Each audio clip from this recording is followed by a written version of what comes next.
What causes the odor produced in the air conditioner in summer? Professional filter equipment factory tells you the answer.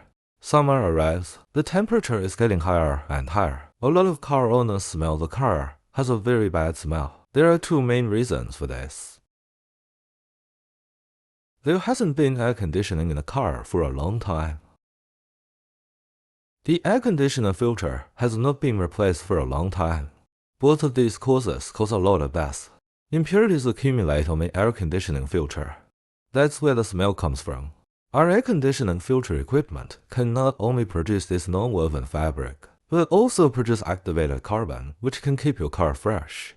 With our equipment, you can easily replace and upgrade your air conditioning filters, making the ventilation process more comfortable and healthy. Choose our equipment and enjoy efficient and reliable air conditioning filter solutions that bring freshness and comfort to your in-car environment.